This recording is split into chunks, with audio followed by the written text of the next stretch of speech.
The hidden Hindu के पीछे क्या सार है? I am a proud Hindu. मुझे कभी भी बचपन से किसी ने नहीं बोला है कि अपनी आइडेंटिटी छुपाओ। हिंदुत्व का मुद्दा जो है, क्या मुद्दा को राजनीतिकरण कर दिया गया है? वापस हमको हिंदुत्व को समझने की जरूरत है। भगवा दो रंग मिला के बनता है, लाल और पीला। लाल रंग होता है खतरे का और खून का प्रतीक। पीला रंग ठंडक का प्रतीक होता है, चंदन का प्रतीक होता है। चंदन आपको ठंडक देता है। आप भगवे में इन दो में से कौन सा रंग देख रही हैं, वो मेरे हाथ में नहीं है। अगर मैं भगवा पहना हुआ, वो आपकी नज़र पर निर्भर करता है। अगर आप तैश से देख रही हैं तो आपको लाल दिखे। नमस्कार, स्वागत है आप सभी का। मैं हूं आपके साथ ज्योति सिंह। आज हम आपकी मुलाकात करा रहे हैं एक ऐसी शख्सियत से जिन्होंने अपने जीवन के संघर्ष को ही अपनी सफलता का मुकाम बना दिया और आज वो किसी पहचान के मोहताज नहीं है। जी हाँ, हम बात कर रहे हैं अक्षत गुप्ता की। अक्षत इस समय हमारे साथ स्टूडियो में मौजूद हैं। अक्षत जी, बहुत बहुत स्वागत है आपका। धन्यवाद। बड़ा कीमती वक्त आपने निकाला है इतनी व्यस्तता के बीच। अक्षत, वैसे तो इतने सारे इंटरव्यूज आपके हो चुके हैं, टीवी में, अखबारों में, पॉडकास्ट के जरिए लोगों से आप मिल रहे हैं, तो मुझे नहीं लगता कि ऐसा कुछ भी नया मेरे पास है जो मैं आपसे पूछूं। लेकिन आपका इंटरव्यू जब मैंने सुना तो उसमें छोटे शहर का जिक्र आप जरूर करते हैं कि आप छोटे शहर, और हमारे लिए बड़े गर्व की बात है कि छत्तीसगढ़ के अंबिकापुर यानी कि माँ अंबिका के नाम से जो बसा है शहर, अंबिकापुर के रहने वाले हैं अक्षत गुप्ता। अक्षत, छोटे शहर का जिक्र आप बहुत करते हैं अपनी बातचीत में, तो उस छोटे शहर को बोलने के पीछे क्या आशय, कुछ खास है आपका? जी, बहुत खास है। आप अगर मेरी किताबें पढ़ेंगी द हिडन हिंदू, आमतौर पे जितनी भी मैंने किताबें पढ़ी, मुझे इस चीज़ का एहसास हुआ कि बड़े शहरों की लेखनी अलग होती है। वो इस तरीके से लिखते हैं कि वो, क्योंकि उनको मालूम नहीं है कि छोटे शहर का एसेंस क्या है। तो हम लोगों को अंग्रेज़ी समझ में आ जाती है और हम सिंपल अंग्रेज़ी पढ़ भी लेते हैं। लेकिन हम उन किताबों को पढ़ना पसंद करते हैं जो, जब हम किताबें पढ़ते हों तो किताबें पढ़ते समय हम किताबें पढ़ें, किताबें पढ़ते समय हम किताबें छोड़ के डिक्शनरी ना पढ़ें। तो ये सब जो चीज़ें हैं ना, वो छोटा शहर आपको सिखाता है। अच्छा। और मुझे लगता है कि सिर्फ वही लोग ये नहीं बताना चाहते हैं कि वो अंबिकापुर से आए हैं या किसी भी छोटे शहर से आए हैं, जिनको इस बात से कोई संकोच होता होगा कि मैं मुंबई में पैदा नहीं हुआ हूँ या मैं बड़े शहर में पैदा नहीं हुआ हूँ।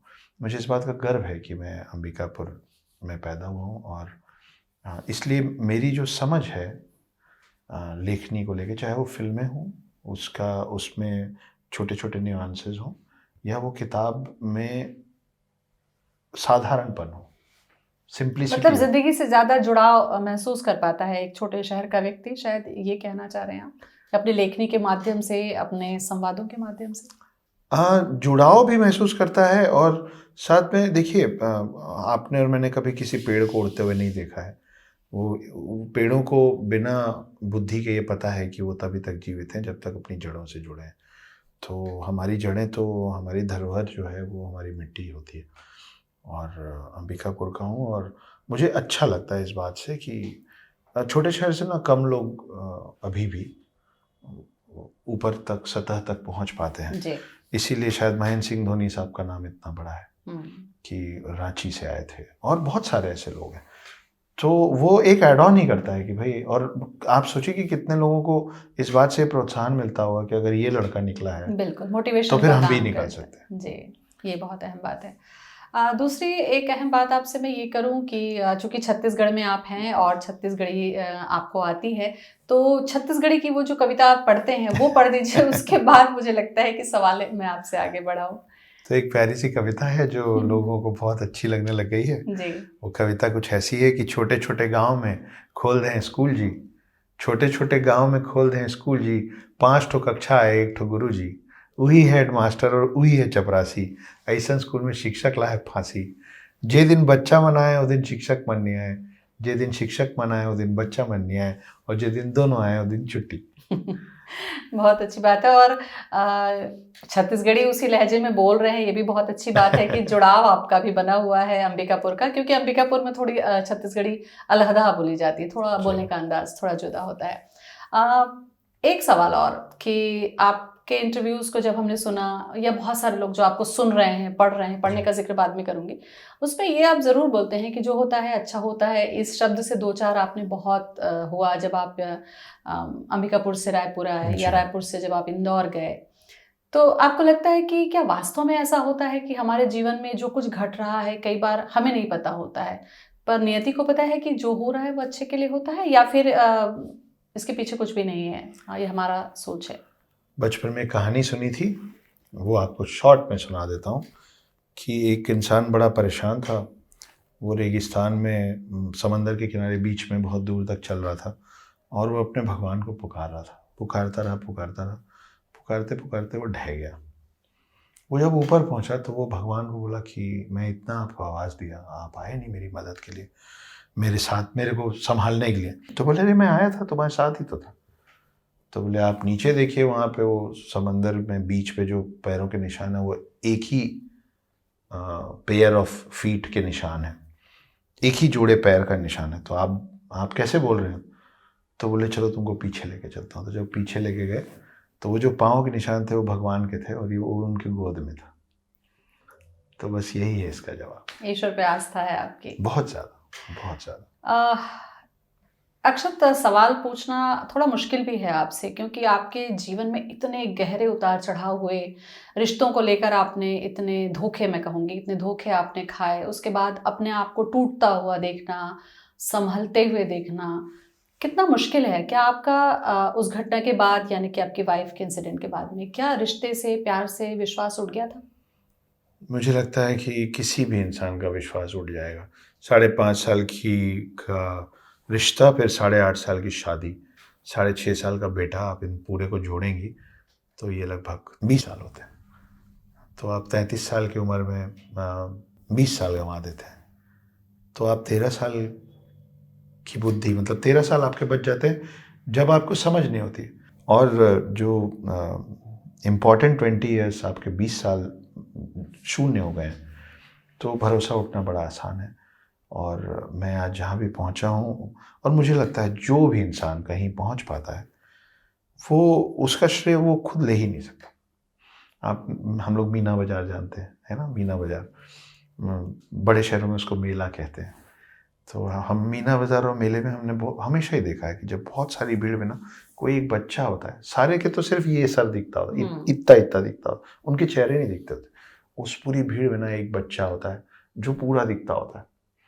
जब आप उसके पास पहुंचते हैं तो आपको दिखता है कि वो किसी के कंधे पे बैठा हुआ है, इसलिए वो दिख रहा है। मैं बहुतों के कंधे पे सवार हूँ। मेरे माता पिता, मेरा छोटा भाई, मेरी पत्नी जो अब मेरा साथ दे रही है, मेरा जीवन बचाने में उनका बहुत बड़ा योगदान है, मेरी सफलता में उनका बहुत बड़ा योगदान है। तो डिप्रेशन से भी मुझे लगता है कि एक इंसान खुद नहीं निकल सकता। ठंड का मौसम है और जब हमको बचपन से कफ आता है तो माँ और फिर डॉक्टर सबसे पहले बोलते हैं कि बेटा जब जब कफ आए ना थूको, निगलो मत, उगलो। डिप्रेशन ऐसे ही होता है। तो अगर आप डिप्रेशन में हैं तो वो कफ जैसा है, और आपको जिस चीज़ की ज़रूरत है वो है एक इंसान जो बेसिन का काम करे, कि आप बार बार एक ही तकलीफ़ में रोते हैं और बार बार एक ही तकलीफ़ को बयान करते रहते हैं। आपको खुद शर्म आने लग जाती है कि वो एक शख्स कितनी बार एक ही बात सुनेगा, और फिर आप चुप होने लग जाते हैं। आप सोचते हैं हम नहीं बोलूँगा। सबके पास गिनती के लोग होते हैं, जब वो लोग ख़त्म हो जाते हैं तो इंसान चुप होने लग जाता है कि अब क्या ही बोलो, इनको कितनी बार बोलो। वो मत कीजिए। जितनी बार अगला सुनने को तैयार है तब तक बोलिए। अगर नहीं सुनने को तैयार है तो नया बेसिन ढूंढिए। अगर आप डिप्रेशन में नहीं हैं तो अपने आसपास वाले उस शक्ल को पहचान के उनके लिए बेसिन का काम कीजिए। और अगर आप डिप्रेशन में हैं तो वो आप दीवार नहीं है ना, आप इंसान हैं। वो एशियन पेंट्स दीवारें भी बोलती हैं, वो ऐड में अच्छा लगता है, पर आप बुद्धिजीवी हैं। आपको बोलने की क्षमता और शक्ति दी गई है ताकि आप बोल सकें। तो अपनी तकलीफ़ जब तक बयान नहीं करेंगे, कोई डॉक्टर, कोई पंडित, कोई परिवार का सदस्य कुछ नहीं कर सकता। बोलना होगा उसके लिए, उसको बोलना होगा। तो मुझे वो चीज़ मेरे इर्द गिर्द के लोगों ने समझाया कि तुम बोलो ना, तुम रो ना। अब मैं आम तौर पे आप देखेंगी कि हंसता है ना इंसान तो खुल के हंसता है और चेहरा नहीं छुपाता। जब रोता है ना तो चेहरा छुपा लेता है।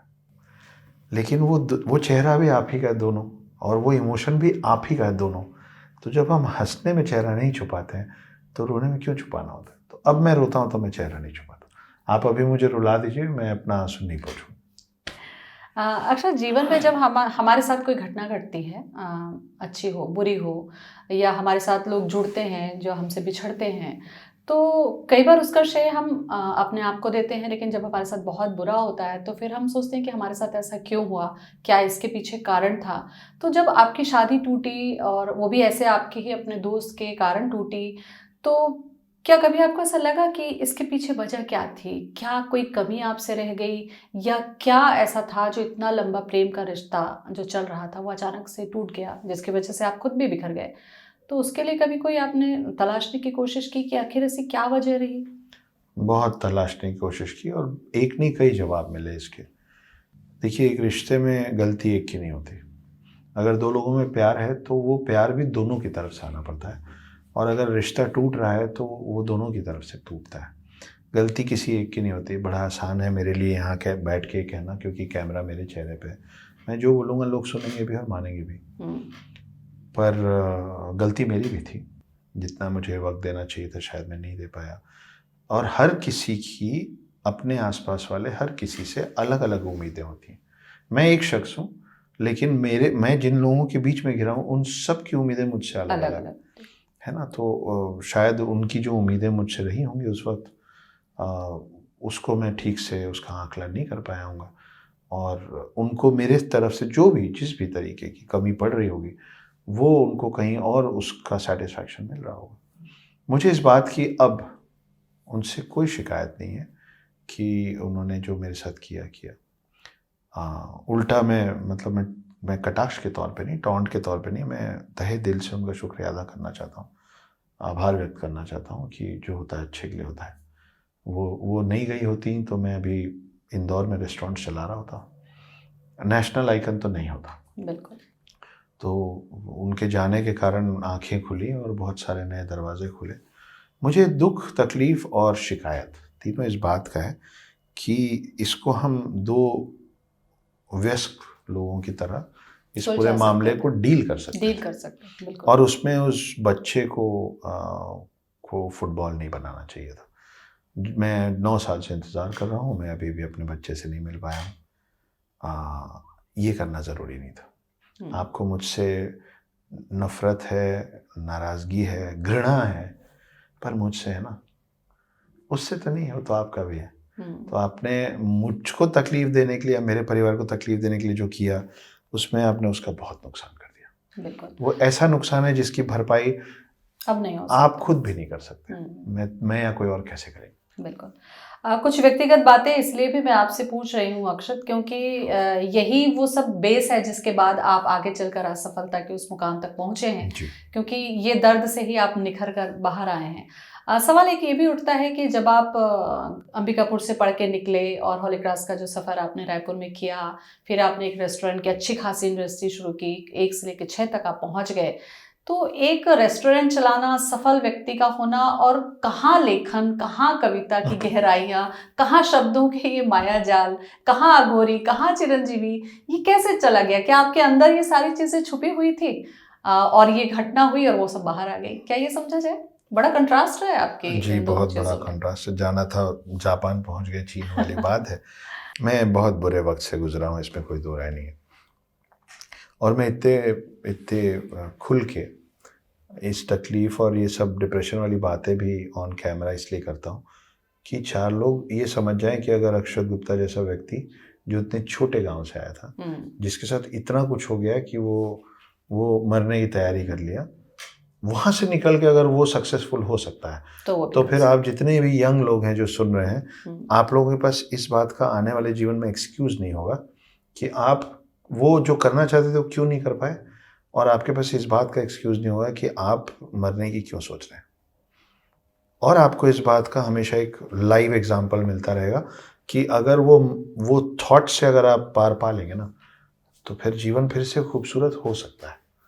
तो इन चीज़ों का ध्यान रखते हुए मैं बहुत खुश, आराम से इस बारे में बात कर लेता हूँ। रही बात आपके सवाल की, मैं लिखता था, पर मैं बहुत शौकिया तौर पे लिखता था। वो बोलते हैं ना, never in my wildest dreams. मैंने जीवन में कभी अपने किसी सपने में नहीं सोचा था कि मैं इसको इस शौक को अपना प्रोफेशन बनाऊंगा, और वो प्रोफेशन मेरा जीवन भी बचाएगा और मेरे को इतनी ख्याति भी देगा। जिसमें एक और बात छुपी है सभी सुनने वालों के लिए, हम लोग जैसे जैसे बड़े होते जाते हैं हमारी हॉबीज़ छूटती जाती है। जो लोग स्कूल कॉलेज में बहुत अच्छे डांस करते हैं वो डांस छोड़ देते हैं, जो स्टेज पे गा चुके होते हैं वो गाना छोड़ देते हैं, पेंटिंग छोड़ देते हैं, पता नहीं क्या क्या छोड़ देते हैं। मेरी आप सब लोगों से एक विनती है कि आप सब लोग अपने जीवन में एक हॉबी, कोई भी एक हॉबी बचा के रखें। अगर आप अपने जीवन में अपने लिए एक हॉबी आज बचा के रखेंगे तो शायद किसी दिन वो हॉबी आपको बचा लेगा। शायद यही हुआ आपके साथ। मेरे साथ यही हुआ है। मैं अपने अनुभव से बोल रहा हूँ कि आप अपने एक हॉबी को अभी बचा लीजिए, वो हॉबी किसी ना किसी दिन अपना पूरा हिसाब किताब आपसे बराबर करेगी, आपका जीवन बचा लेगी। ये तो हुई आपके कुछ निजी जीवन की बातें जो मैं अपने दर्शकों से साझा कर रही थी, क्योंकि छत्तीसगढ़ के जो बहुत सारे इस वक्त हमारा इस कार्यक्रम को देख रहे हैं वो थोड़ा सा उस अक्षत गुप्ता को जाने जो अंबिकापुर से निकलकर दर्द से बाहर आकर यहाँ तक थे। लेकिन अब जो है अक्षत गुप्ता वो द हिडन हिंदू की ट्राइज से बाहर आ रहे हैं। 3 सीरीज है इसकी और बेस्ट सेलर में सारे रिकॉर्ड तोड़ चुकी है। इंग्लिश में ये बुक है लेकिन अब दूसरी भाषाओं में भी आप सब पढ़ने वालों के लिए सामने आ रही है। अब चर्चा मैं करूंगी अक्षत, क्योंकि आपको मैंने वहां से बाहर निकाल लिया है, चूंकि आप पहले ही निकले हुए थे। द हिडन हिंदू ये जो शीर्षक है ये अंग्रेजी का है, तो क्या आप अंग्रेजी में ही लिखते हैं या फिर अंग्रेजी क्यों लिखा आपने, या इसका नाम द हिडन हिंदू ही क्यों रखा? इसके पीछे कुछ खास ये 2 सवाल हैं, एक करके जवाब देता हूँ। अंग्रेजी में इसलिए लिखा क्योंकि मैं जिस शहर में बैठ के काम कर रहा था वहाँ के लोग स्क्रिप्ट, फिल्म की स्क्रिप्ट भी अंग्रेजी में पढ़ते हैं। अच्छा। हाँ, तो अब वहाँ का पूरा चलन ये है कि आप जब मेरे पास अभी कुछ 9 फिल्में हैं, तो उन लोगों से साझा हो रहा था, मैं उनसे मुलाकात हो रही थी, तो मुझे ये पता था कि इनको अगर कुछ देना है तो वो अंग्रेजी में देना पड़ेगा। तो स्क्रीन प्ले, एक एक सीन, एक एक शॉट सब अंग्रेजी में लिखाता है। और जैसे हम व्हाट्सएप में एक दूसरे को आजकल हिंदी लिखते हैं ना, KAISE कैसे हैं आप, वैसे में डायलॉग्स लिखाते हैं। अच्छा। सभी लगभग मतलब 99% लोग अब वैसा ही पढ़ते हैं। तो इसलिए मैं इंग्लिश में लिख रहा था कि पढ़ने वाले को समझ में आए, क्योंकि ये वो लोग हैं जो आपकी कहानी की नियति तय करते हैं। जी बिल्कुल। तो अगर मैं हिंदी में लिख लूँगा और वो नहीं समझ पाएंगे तो वो कहानी कभी कहीं नहीं जाएगी, आगे नहीं बढ़ पाएगी। हाँ, फिर जो सबसे बड़े पब्लिशर्स हैं अभी देश में वो सब इंग्लिश पब्लिशर्स। अच्छा। पेंगुइन पब्लिकेशन जिन्होंने मेरी किताब छापी है, 2nd नंबर पे हार्पर कॉलिंस आता है, ये सब सिर्फ अंग्रेजी की ही किताब छापते हैं। लेकिन इसका जो हिंदी ट्रांसलेशन किया है वो भी मैंने ही किया, लेकिन वो बाद में हुआ है, पहले इंग्लिश में लिखा है। तो उस पर कई लोग पूछते हैं कि आप कौन सी भाषा में सोचते हैं, तो मैं सोचता हिंदी में ही हूँ, लेकिन वो जिसके लिए सोच रहा हूँ उसको अंग्रेजी में सुनना होता है तो मैं अंग्रेजी में लिखता हूँ। मतलब सोचते हिंदी में, जब लिखते हैं तो वो इंग्लिश बन जाती है, क्योंकि वो पहुंचना इंग्लिश के माध्यम से। जी, मैं उर्दू में भी सोच लेता हूँ। अच्छा, उर्दू का जिक्र करूं उसके पहले मैं नाम पे आऊंगी, ये सवाल छूट जाएगा। अरे हाँ, सॉरी। द हिडन हिंदू के पीछे क्या सार है? I am a proud Hindu. मुझे कभी भी बचपन से किसी ने नहीं बोला है कि अपनी आइडेंटिटी छुपाओ, और आप उसी विषय में बात कर पाते हैं, उसी विषय में लिख पाते हैं जिस विषय में आपकी जानकारी और समझ हो। मैं एक हिंदू परिवार में बड़ा हुआ हूँ, बचपन से कहानियाँ सुनते हुए मुझे हिंदुत्व के बारे में ही पता है थोड़ी बहुत, जो भी पूरा ज्ञान किसी को नहीं होता। मेरा जो भी सीमित ज्ञान है वो इस रिलीजन को लेके है जिसमें मैं प्राउडली पैदा हुआ हूँ।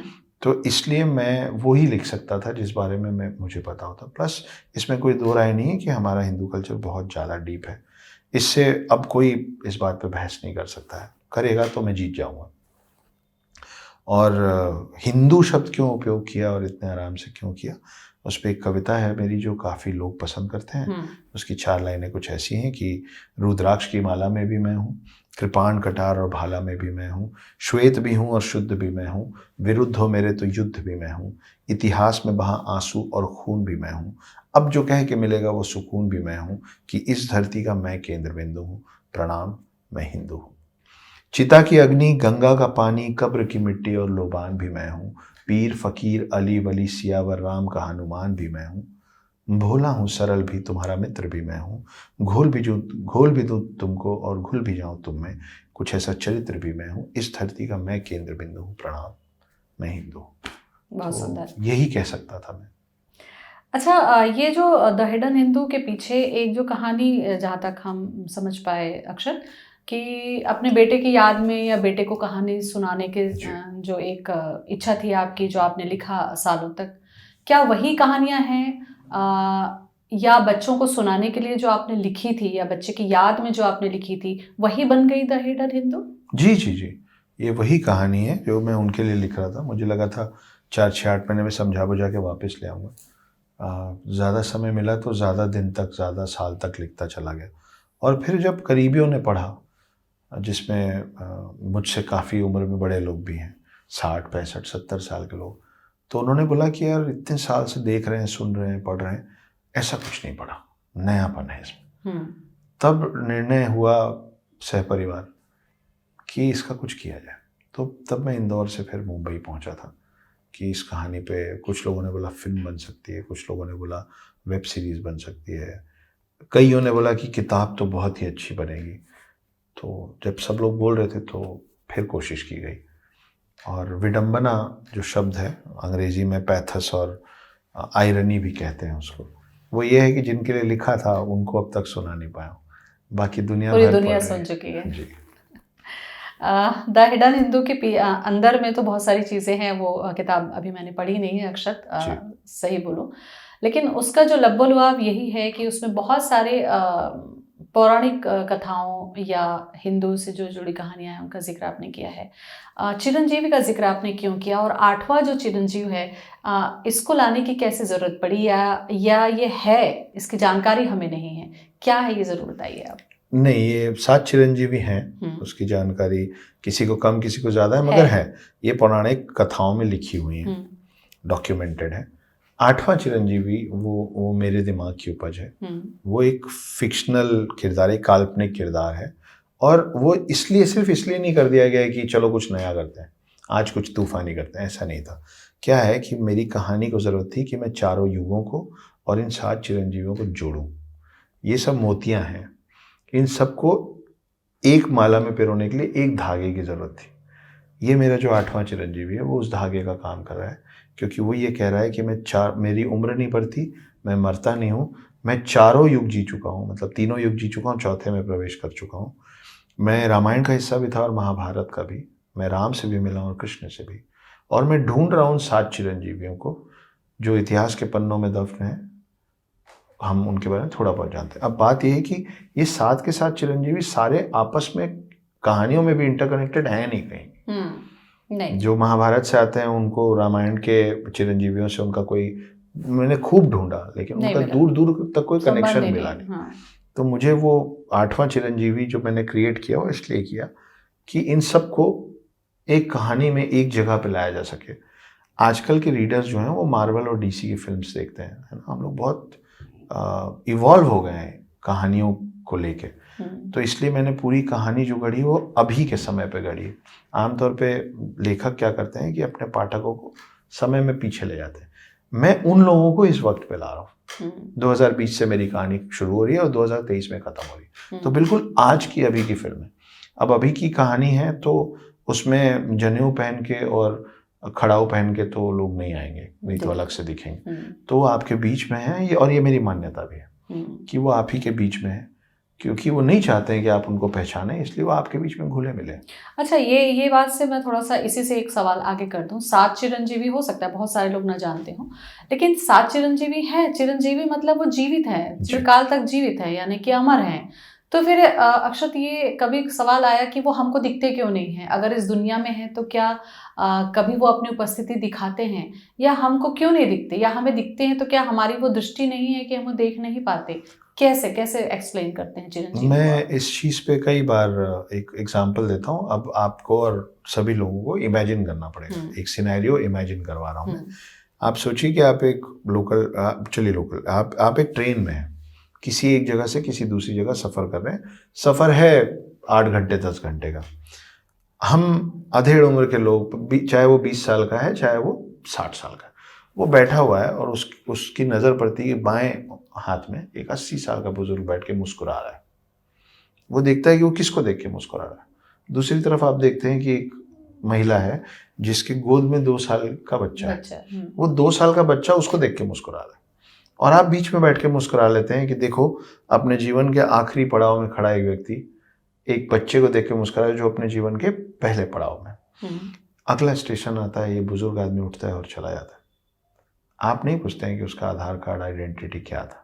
आप पूछ भी लेंगे तो वो परशुराम नहीं लिखा होगा, लेकिन हो सकता है ना कि वो कृपाचार्य है, परशुराम या वेद व्यास हो।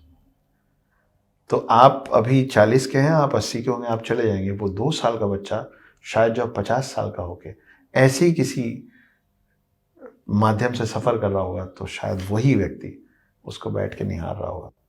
इसको नहीं पता होगा कि क्योंकि वो 2 साल का था, लेकिन उसको पता होगा कि इतने साल पहले 2 साल का जो बच्चा था ना, अब 40 साल का हो गया। मतलब मौजूद हैं, हम नहीं समझ पाते या हम पहचान नहीं पाते अपनी इस कलयुगी दृष्टि से, ये समझे हम बहुत सारी चीज़ें जो हम अभी तक नहीं समझ पाए हैं, हमको नहीं समझ में आती है, और मुझे लगता है आनी भी नहीं चाहिए। क्योंकि अभी कल ही बात हो रही थी, बहुत अच्छी बात किसी ने कही कि इस पूरे विश्व का सबसे बड़ा नुकसान जो हुआ है, पूरे विश्व का सबसे बड़ा नुकसान वो हुआ है कि नालंदा यूनिवर्सिटी को जला दिया गया। वहाँ इतना कुछ था, हम इतने एडवांस थे, वो सब चीज़ें ख़त्म हो गई। हम कई 100 साल पीछे चले गए। तो हम जो बो रहे हैं वो काट रहे हैं, और हर सवाल का जवाब पाने के लिए जो सद्बुद्धि चाहिए वो मुझे नहीं लगता कि अभी किसी भी व्यक्ति में, आपकी मेरी बात नहीं है, किसी भी व्यक्ति में अब वो बची है। जिनके पास जवाब थे सारे सवालों के, वो सब वेदों में, पुराणों में लिख गए, बस हम उसको पढ़ते नहीं। अच्छा, हिंदू धर्म को लेकर आजकल का जो समय है, पूरा देश, पूरी दुनिया वापस हिंदुत्व के साथ में जुड़ रही है। राम नाम को लेकर अब वो लोग नारे लगा रहे हैं। राम भी अवतार हैं, अवतारों का भी जिक्र आपने किया है, तो ये अवतार हैं क्या, इनकी प्रामाणिकता क्या है, इसको लेकर भी लोग सवाल उठाते हैं। क्योंकि तुलसी के राम अलग हैं, वाल्मीकि के राम अलग हैं, और ऐसी बहुत सारी रामायण अलग अलग राज्यों में लिखी गई है। फिर गांधी जी के भी राम हैं, और अब ये कहते हैं कि मोदी जी के भी राम हैं। तो ये है क्या वास्तव में? हिंदुत्व का मुद्दा जो है, क्या मुद्दा को राजनीतिकरण कर दिया गया है? वापस हमको हिंदुत्व को समझने की जरूरत। कैसे देखते हैं इन सब चीज़ों को आप अपनी सोच में? आप सोचिए कि अगर राम अभी यहाँ होते तो उनको इस बात से कोई फ़र्क पड़ता कि उनको कौन कैसे देख रहा है? नहीं पड़ता, क्योंकि उनको तो पता है ना वो कौन है। तो राम का होना ज़रूरी है। आप राम को कौन से रंग का चश्मा पहन के देख रहे हैं, उससे फ़र्क नहीं पड़ता है। अगर मैं हरे रंग का चश्मा पहन लूँगा तो मुझे सफ़ेद दीवार भी हरी दिखेगी, है ना। तो सबके अपने अपने राम हैं, और आप अपने और मेरे जी भाई, राम हम मेरा मानना, हम सबका मानना है कि राम कथाओं के नायक नहीं है, राम सच में थे। तो अगर राम इंसान, इसीलिए उनको मर्यादा पुरुषोत्तम राम बोला गया ना, कि मर्यादा में रहने वाला एक पुरुष था, जीता जाता हार्ड मास का एक पुरुष था।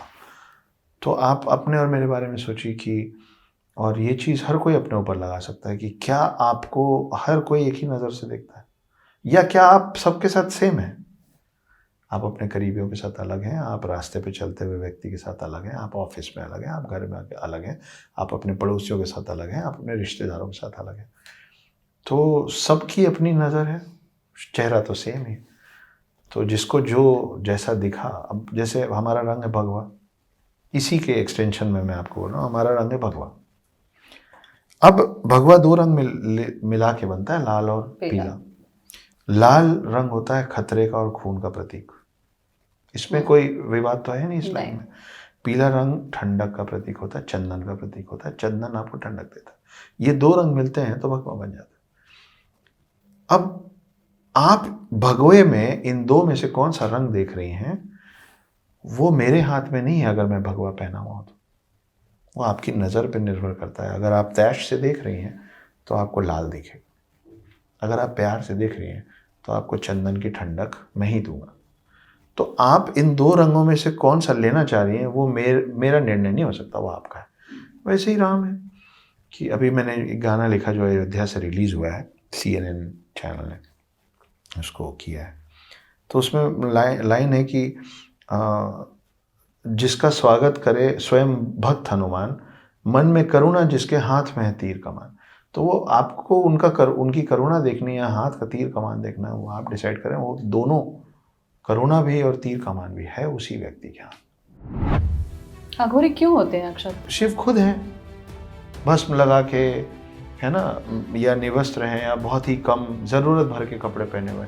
कभी आपको लगता है कि ऐसी शक्तियाँ मौजूद हैं या ऐसे तंत्र मंत्र से किसी को नुकसान पहुंचाया जा सकता है? हनुमान चालीसा तो सभी को आता है, उसमें एक लाइन है ना कि भूत पिशाच निकट नहीं आए। आप सोचिए कि हनुमान चालीसा लिखने वाले भी ये बोल रहे थे कि भूत पिशाच तो होते हैं।